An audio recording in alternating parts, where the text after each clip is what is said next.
দীর্ঘ 16 বছরে তার স্বৈরাচারিতা দুইটা তার মাধ্যম ছিল মানুষকে ফাঁসানোর। একটা হচ্ছে গুম করা, আর দ্বিতীয়ত হচ্ছে তার প্রশাসনের বিচারের মাধ্যমে তাদেরকে ফাঁসানো।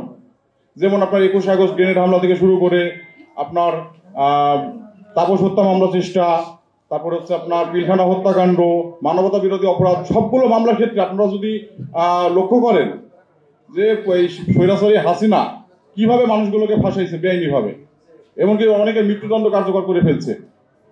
তা আমি মনে করি সেদিক থেকে যে বিডিআরদের আসলে কপাল ভালো যে আজকে স্বাধীন দেশে 5 আগস্টের পরে তারা আশা রাখে, তারাও হতাশাগ্রস্ত ছিল যে আমরা কার কাছে বিচার চাইবো, আমরা যে কোন অপরাধে জেলে আছি আমরা নিজেও তো জানি না। তাহলে এখানে তদন্ত কমিশন গঠন করা হলো কি জন্য, শর্ত জুড়ে দেওয়া হলো তাদেরকে ব্যতিরিক্ত তদন্ত কার্যক্রম করার জন্য।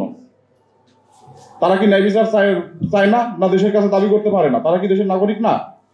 তারা দেশের জন্য কেউ 20 বছর 30 বছর নিজের জীবন যৌবন পরিবারকে ত্যাগ করে দেশের জন্য রাত দিন ডিউটি করে দেশের মাটিকে রক্ষা করার জন্য সার্বভৌমত্বের প্রশ্নে যেখানে আঘাত হানছে এখন বর্তমানে ভারতের যে কর্মকাণ্ড,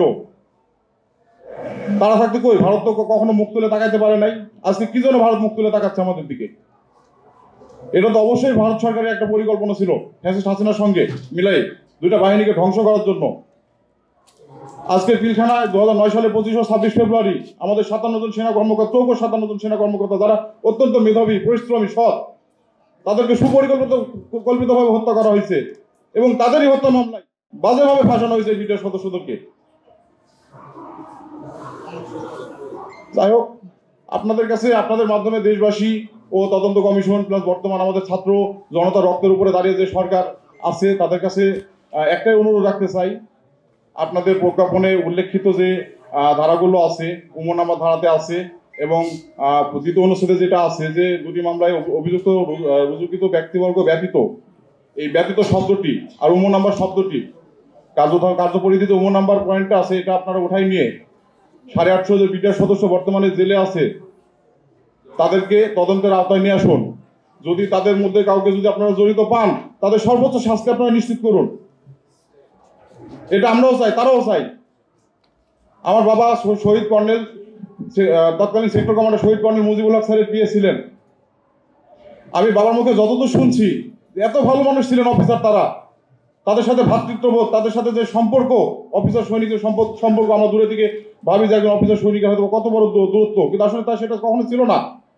তারা নিজেও ভাবতে পারেনি যে তাদের স্যারকে এভাবে মারা হবে, কারা মারছে, কোনোভাবে তারা কল্পনা করতে পারেনি।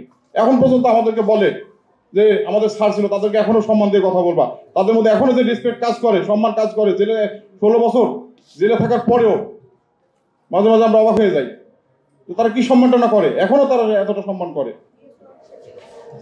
অতএব আমরা চাই যে এটা সুষ্ঠু তদন্ত হোক, সুষ্ঠু বিচার হোক, যারা প্রকৃত দোষী, প্রকৃত পরিকল্পনাকারী তাদের বিচারে তা আওতায় আনা হোক এবং যাদের নিরপরাধ যেসব বিডিআর সদস্যকে যাবজ্জীবন ফাঁসি দেওয়া হয়েছে এটা তদন্ত সাপেক্ষে তাদেরকে মুক্ত করা হোক এবং তাদের পরিবারের মুখে ফিরে দেওয়া হোক।